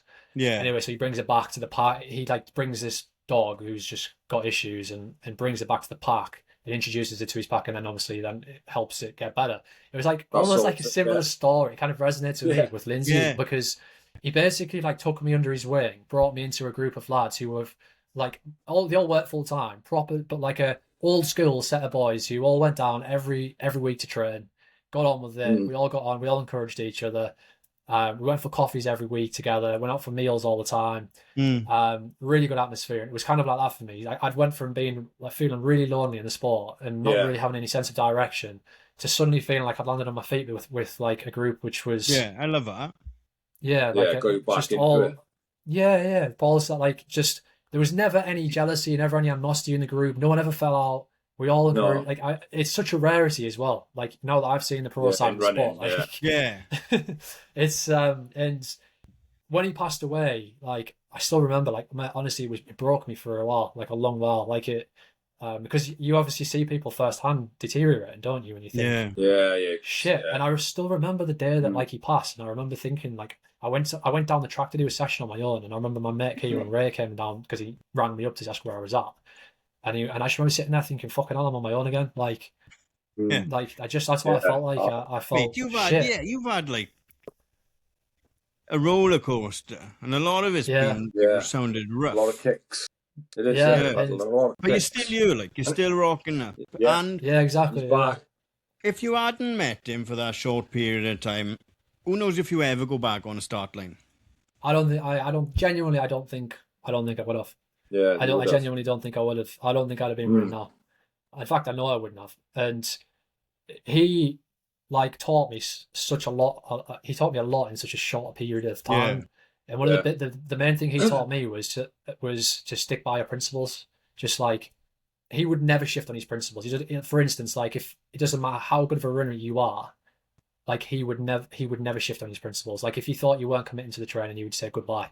And he told me that. He said, like he said, like it wouldn't be a case of falling out. It would just be a case of, best of luck to you. I fully respect it. I'll always be supportive to the side, but you're not doing what you're meant to be doing. I do. And also because he told me paying them as well. And sorry, Cam, but so they could just go, this is it, do it or don't do it. I'm still getting my bag every month or whatever, like, innit? But they're willing to go, nah, don't worry about it. I don't want your money or whatever. If you're not going to do it, on your bike, like. Well, actually, Lindsay didn't pay. I didn't pay him anything. Like we didn't. Even better. Even more important to do what he's asking you to do as well. Like. He did it. He did it for the love of sport, and just to put it into perspective of doing it for the love of the sport and the love of wanting to see people do better. So obviously, people don't really know this, but like when he was passing, right, he was so bad and so weak that he couldn't even. I remember he rang me one day and he couldn't get his handbrake off because he was so weak to be able to. And they got to the point where he couldn't drive basically, but he still wanted to come down training, and he was so like he was obviously quite frail at this point. And he would come down to Jarrow track, and he would sit in Shrubby's car, Nathan Shrub, who was also helping him coach at the time. He would sit in his car with a window down at the side of the track with his stopwatch and a blanket over him, just timing the lads. Just park the car up, and he would be sat on the passenger seat of Shrubby's car, just timing it. And doing what he loves, like. Just loved it, And it got to the point where he couldn't physically leave the house. And I would still come round and I would see him, and I remember like sometimes I'd come round and they clean. He'd have like a carer and stuff, and like they weren't doing I remember he wouldn't do, sometimes went in the dishes properly and stuff, and I'd go around Yeah. and make sure that was all done. And it had loads of friends. The good thing is he had a lot of friends. Yeah. And he was always popular with people coming around to see him and stuff. But I still remember the last time I spoke to him when he was like fully okay. Like I say fully okay in terms of in his self and stuff. He was in a care home at the time. And I remember he rang me up one day and he said, Cam, I said, yeah. He said, are you around today? And I said, yeah, I'm around, yeah. And they said, and he said, do you mind coming down to, do you mind coming to see me? Have you got time to come see me about 11 a.m.? I said, yeah. I said, yeah. He said, what have you got on? I said, I've got uni, but there's nothing. I haven't got any lectures at that time. He's like, no. He was like, you don't need to come. It's fine. I was like, no, I'll come. So I drove down to Chesterley Street because he was in a care home there. I pulled up. I went into his room and stuff. It was the first time I'd been in a care home, to be honest. And at this point, and it was again not a great memory to be honest. Anyway, I sat down and he says, "I'll sit over there." And I said, "All right." He couldn't move at this point, to be honest with you. And he says, well, another thing he said on the phone, he says, "Bring a notepad and pen, a pen and notepad." So I didn't have a pen and notepad. I just had my phone, just my notes app. So I pulled it up and I says, "What's up?" And he started telling me, "Look, they've just said," like, he says, "Oh, they've came in and told me, like, what do you want me to do if things go south for me? Do you want me to like take you to hospital?" That's the usual conversations that you would have. And I was like, no, don't worry about it. Like, that's just normal. That's standard procedure. And he said, anyway, and enough of that. Have you got the notepad? I said, I'm going to use my phone. He said, right. And he just spent the next, I can't remember, it must have been the next half an hour, like, just listing off all of his training philosophies. Class. Just sat there lifting them off. Just passing on everything he could. Telling me, I've still got it in my notes app now, just loads of bullet points of all these different things that he's learned over the years, and he thinks are the most important points that he wanted to get across to me. He was like, he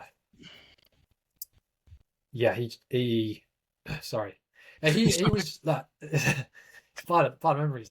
And I said to him, like, I was like, I won't let you down. Like, I'll keep going. And he was a massive part of that. And anyway, so obviously he passed away and kind of went without a coach for a good few months. Didn't really know what to do because, but I had a friend of mine, Georgie Broonvils, was being coached by a guy called Alan Story. And I knew Alan was because I knew he'd coached like some good runners. You know, I knew he'd coached Mo Farah in the past. Obviously, he's most famous one.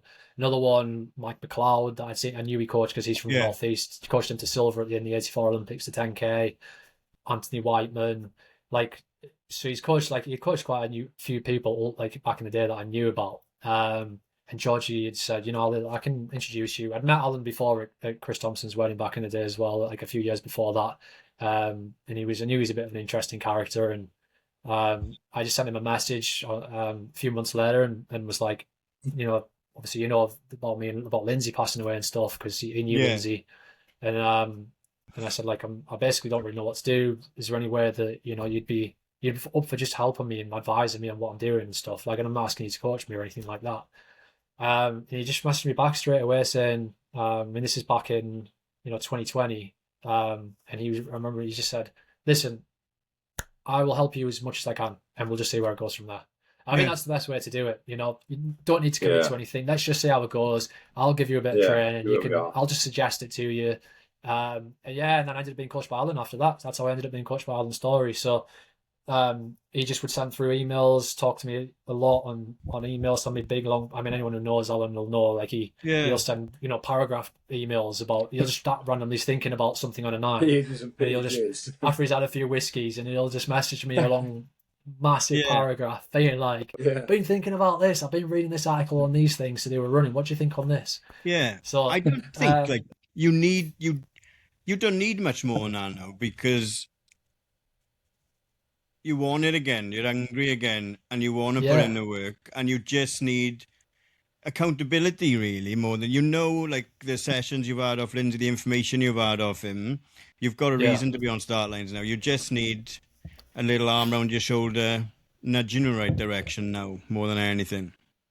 No, for sure. Like, because the thing is with me is that I remember when I was younger, right? And I remember when I couldn't get someone to coach me before Lindsay. I say I couldn't get someone to coach me. Like, the people I'd reached out to, I didn't really feel like they Mm. had time for me or anything like that. And I was also quite sketchy about the Loughborough situation where I didn't Yeah. really feel like, Once bitten, twice shy, like, you know. yeah, Yeah. exactly. That's pretty much it. Yeah. And yeah, um, I just remember thinking at the time, like, I'm literally here, like wanting to do the work. Like somebody just give me some guidance. That's all I Yeah. wanted. Yeah. Like you Yeah. literally, honestly, like the thing is like for me is I will, and it's been my downfall over the years. And another reason why I've had a lot of injuries is I will push myself to the limits in training, and Mm.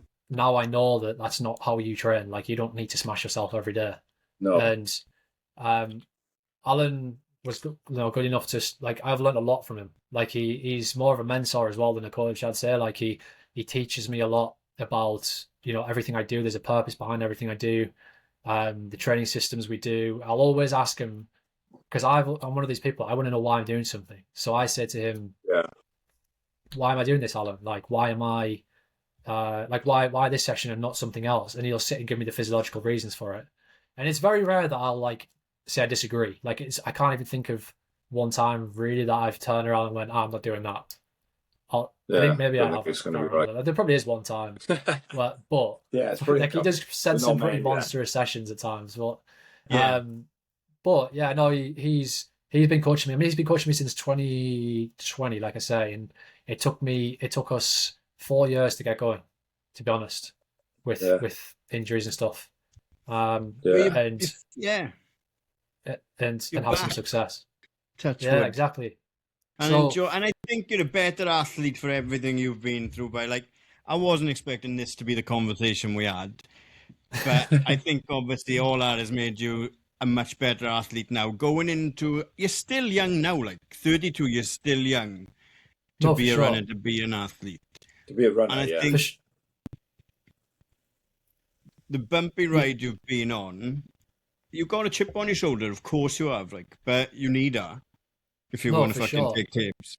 You've got to, mate. And I think, oh, am I still online? Yeah. Yeah, yeah, Okay. still, yeah. It says trying to reconnect. Am I? Yeah, no. Like I think definitely like for me, I think been in like there's. I think it's the same for a lot of people in running though, right? Like there's more definitely more downs and ups for the majority of people, and I think when you come out the other side of that and you see like a different side to this to the sport, you sort of take a step back Mm. and you kind of appreciate it for what it is. So like every race now for me, I I I try my best to take it in. Yeah. And just not go through the motions. I try my best because I know that like it can be taken away like that. Like an injury is always Yeah, yeah. you're always one step away from an injury when you're An trying to injury, train yeah. your hardest. And 100%. and like it took a lot of And like trial for and error you, for when me it now to racing best. like at your level, there's only one winner in it, so that's hard. Like there's only one winner, Yeah. that's hard. So for your level, it's like, how would you then put your where you are in that race? Like obviously British champs, whatever.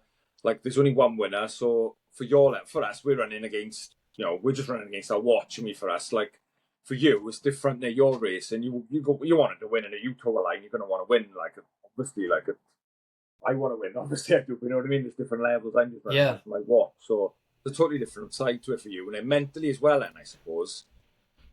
No, for sure. Yeah, it's like yeah, you put pressure on yourself and stuff like that. But sometimes for me, I just think I do put a lot of pressure on myself, but I think you ultimately think, and when you really take a step back from it, you think, well, it's only running, right? Like it's almost like a made up thing, really, isn't it? Like it's just sport.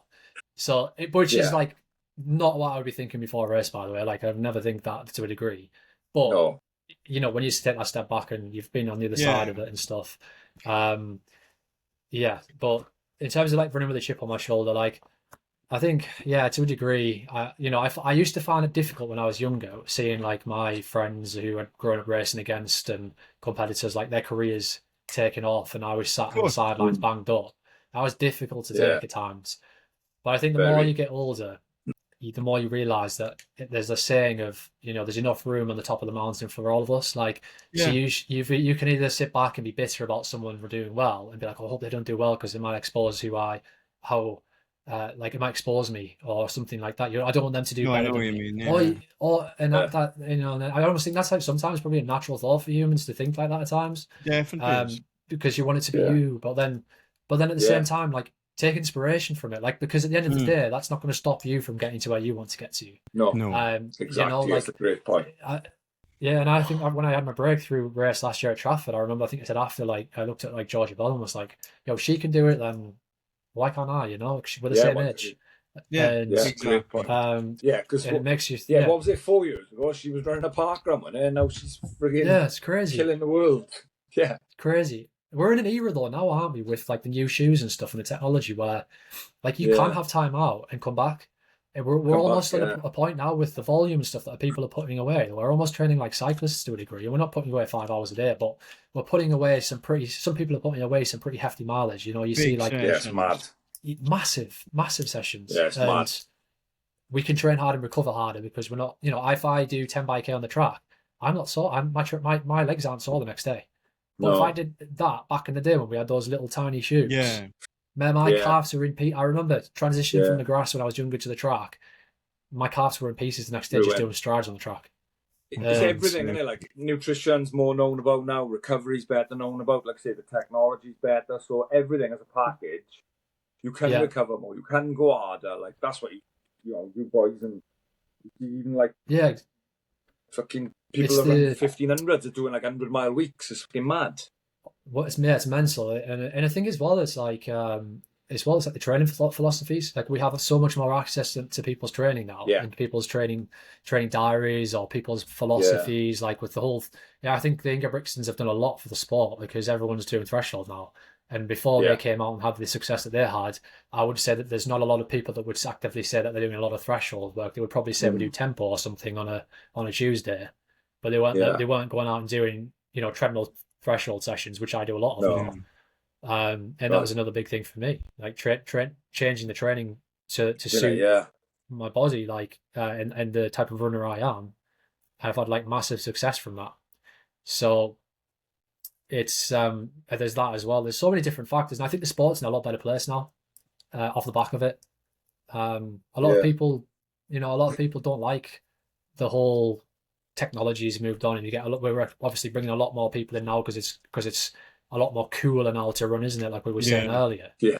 But I quite like it. Like I think it's good. I think it shines a good light on the sport. I think, and I know that there is stereotypes, and it's quite funny to watch. Have you seen that? In fact, actually, this is off topic, right? Have you seen that that page on Instagram, which like is like a certified time page on? Do you know which one I mean? Yeah. What's it called? I can't remember. And verify, unverify, I think it's called. Yeah, something like that. Yeah. And they just comment on all the people. Yeah. All the hybrid athletes, all the influencers taking the time. It is good. So it is that. So, but it brings a lot of different things for different angles, doesn't it? So. Yeah. Right. I think that's a good place to end that because time is flying away from us. But Cam, I really enjoyed that. Like I said, chatting to you in the DMs. It wasn't a story I was expecting, but it's like one of my favourite stories so far. It's been a banger. But before we let you go, Niki's obviously got favourites. Niki will ask you, what's your favourite this, what's your favourite that? And then I filled you in on the 2 questions I'll ask you at the end as well. Ready, Nick? Okay. Yeah. Yes, I am. Favourite race? Ooh. Like, is in like the one that I've done, like in terms of like, my favourite actual race, or like the actual type of... one you've raced, I'd say. Yeah, one you've raced. Probably Armagh. Yeah. Now we had we had the organised on from that earlier in the year. Yeah, and, Sheena and Dermot. We had them on, and like that was such a good episode. And like we know boys who go out and race it a lot, so we need to get out there one year to watch it because I've seen. Yeah, they want us to go next January. Yeah, it's really good. Yeah, it looks really looks good. rapid. Honestly, worth it. Under the lights, looks mad. You should definitely do it. Like, go out and actually, like, have a crack at it and run it. Even if you're like not that fit. I don't know if they will let me run honestly, that camera. You need to do it, lads. Honestly, it's class. Yeah, it's good afterwards as well. The boys go back to it. Everyone goes and has a drink afterwards and stuff as well. So, but to be honest, the mile, I don't know if you've seen the Monument Mile that I'm doing as well. That's another top race as well. I love that race. Yeah. That's like the track equivalent, I'd say. You need to get to Tonopandi next year. Tonopandi Track Classic. Remind me. I've had James Henning in my inboxes before asking me. We'll get you down. Favorite shoe? Favorite shoe? Adios Pro 4. I just think it's the most versatile shoe for training. I think it's in terms of racing, don't know about racing because I haven't raced in them properly. So, but I use them for a lot. I do a lot of running in them, and I think they're good because they're like soft, so they take a lot of impact. They're good energy return. So I think they're a good versatile shoe. A lot of people are wearing that as well. I mean, I've got a pair of jumper on my feet. Yeah, I've seen people say they don't like them because of. Sorry, man. Go on. No, you're right. The rock on them. Have you tried the Puma Nitro R3s? Is that what they're called? Yeah, they're unbelievable. Fast R3s, they're unreal. That's it. Yeah, they're like the fastest pair of carbons I put on. Like they're crazy, crazy good. And then spikes wise, I would say like the Under Armour ones are crazy good as well, which are a niche, which is a bit niche because they don't sell them in the UK. I managed to get them in the US. Malarkey said that. He said even if he wasn't getting them for free, he would still wear them. Yeah, and Neil Gawley said that as well, and I agree. And I didn't wear them this year because they're just knackered. They're from last year. They don't have any bounce or anything in them anymore. But 100%, they're an unbelievable spike. The Under Armour ones. Yeah. There's lots of different really good spikes out there. Like to be fair now, but it's pretty good. Good show. Anyway, favorite distance. Favorite distance 1500 all day long. All day long. Yeah.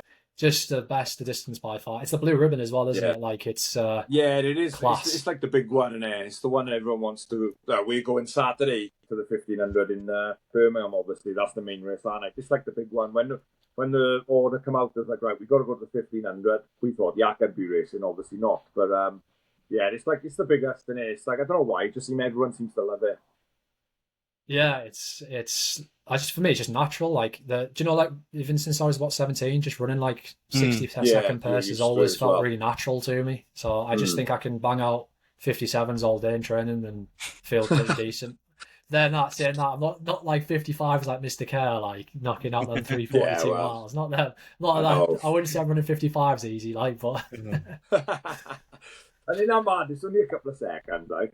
Yeah. You say that, but when you do it, it's different. No, I don't. I don't know. I've never run one lap, but fucking anywhere near that, but still, I would struggle with a 70. Oh, brilliant. Favorite athlete? Good question. I'll do a past and a present if that's all right. I'll do my past one. Do you know what I'm going to say? I've got two for past, right? I've got one is Richard Kilty. I really loved him growing up because he's from the Northeast, and I loved his story, like from the slums of Middlesbrough. He was literally in front of me on Monday night because his wife was in the triple jump, and he was walking back and forth, like coaching or talking to her there. Then.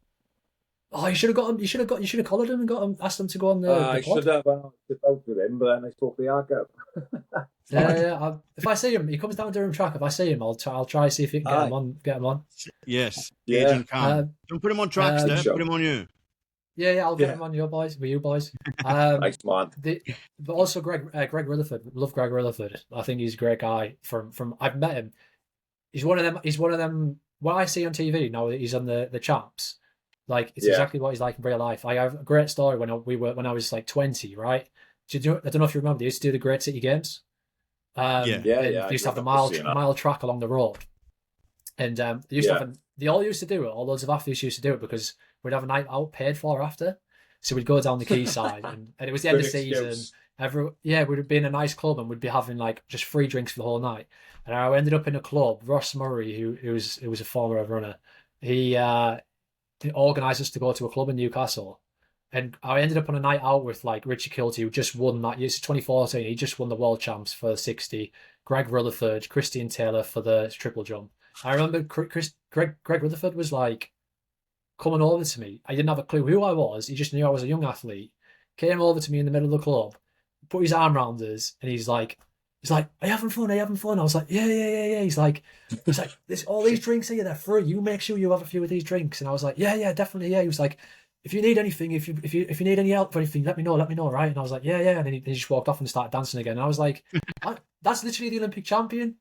And he's like, took his time out of his day to just come and say that to me. Yeah. He won't remember this because he's probably had a few drinks, but I remembered it. Right.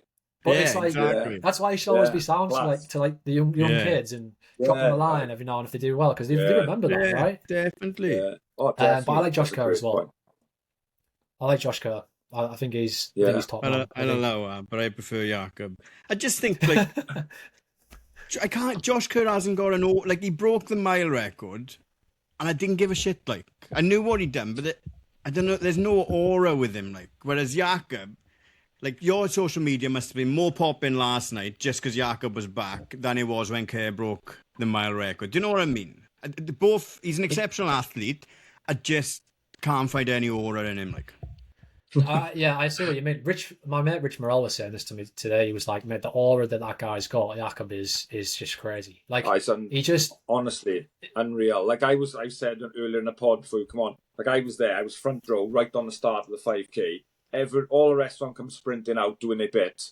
He just walked out like it was like, oh my god. I don't know if you've seen the Odyssey. I described it then. He was like Agamemnon walking up the gates. It was just like the aura around him. Like he was just strolling round the bend on his own, with his brother, drinking a bottle of water while everyone else was doing their strides. And it was just like all eyes were on him. I don't know what it is. It's just something about him. And I think he's just such a personable guy. And he does so much online and YouTube and things. And he's not just all running. He does a bit of everything. Like, and I think that's what people like. I quite like his sense of humour, to be fair. Yeah. Like, He's very sarcastic. His sense of humour is unbelievable. Yeah. He's so funny. He's got a British sense of humour. Like it's like really dry, sarcastic. Yeah. And I used to think he was cocky before I seen his YouTube. I was literally saying this today as well to Rich, actually. I used to think he was cocky before I watched his YouTube channel, and then I was like, that's his personality. Like that's like he's funny. Yeah. Like he's actually sarcastic. Like, a lot of people. Like, I've been a fan for years, and a lot of people have said the same to me. Oh, he's too cocky, he's arrogant. I'm like, no, honestly, watch his stuff, get to know him proper. No, you know what I mean? As much as you can with an online persona, but he's not. He's arrogant, he's confident, don't get me wrong, but when you've won what you have, you can be. So, yeah, I don't know why we've digressed to that. It's the man himself, isn't it? It's his aura. It's making us do it. Anyway, last favourite. It's not a favourite, but it is. What's your bucket list race? Probably Monaco Diamond League 1500. I think Olympics are a given, aren't they? But I think outside of that, Monaco Diamond League 1500. But they haven't done it for a few years, have they? No.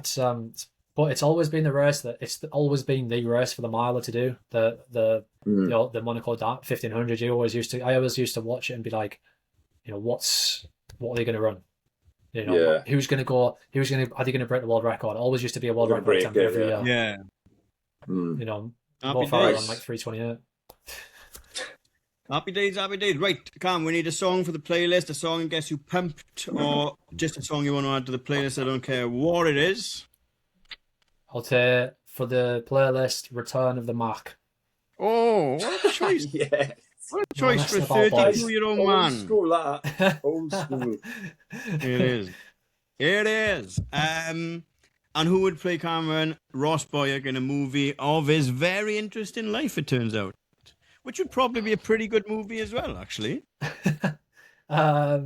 Probably trying to think of like comeback movie, like Jake Gyllenhaal, from Southpaw type stuff. I will take it. Yeah, great actor too.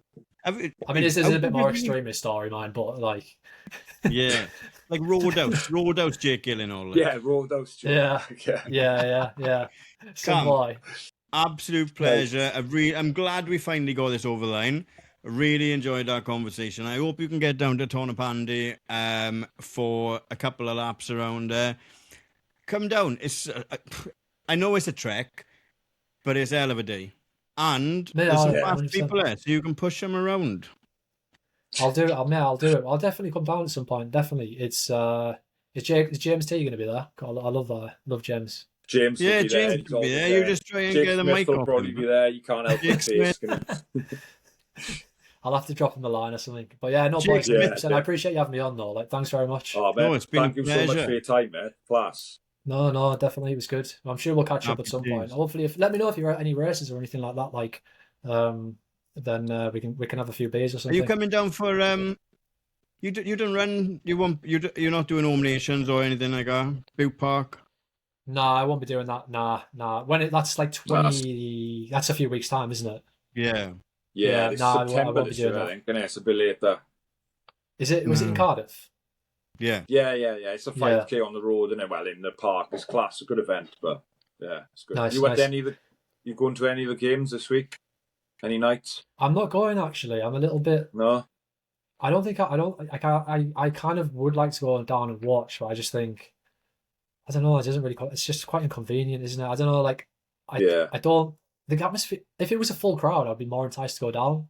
I But I know, think like I was mad. Like I it's a went shame, that isn't day, it? and it was like 10,000 there, like in a 23,000 seat. It was still good. I had a real good night. Don't get me wrong, but it was like it did Yeah. feel a bit like this is such a shame. Like such a big Was event. it? Why do you think? I mean, a bit off topic because I'll let you go in a sec. But why do you think that is then? Yeah, Why do you think that the stadium's I think empty? ticket prices midweek, maybe. People. Mm. I don't know. I think the Yeah. weekend's going to be busy. I think Saturday, Sunday looks It's night just on not sell out. marketed But very well either, is it? yeah, it's not Like, I marketed you great. I want everyone don't said know. that. Yeah, the marketing. Yeah, Like I never seen it I know. anywhere really that much at all, No. other than Instagram. And even No. on Instagram, I Yeah, felt like it was a lot of like yeah. It's a bit weak, just wasn't it? Like, memes yeah, and it weren't stuff. like, yeah, it weren't great. I don't know. Yeah. I think So it's No. a bit yeah, of everything, and everyone's skint at the minute. The prices are expensive. this Hopefully, is now it. we're there Yeah. Saturday. I think it's looking pretty full Saturday, so it'll be a good day. Yeah. Yeah. Saturday, the Right. weekend off a bit better. Yeah, Hopefully. Right. Nick, you can wrap it up because I need to do some stuff before bed. yeah. Cam, thanks so much for your time, mate. Gar, I'll see you Saturday Appreciate it. afternoon when I pick you up. Everyone else, that's it for another week from the runs. We'll see you on a start line somewhere soon.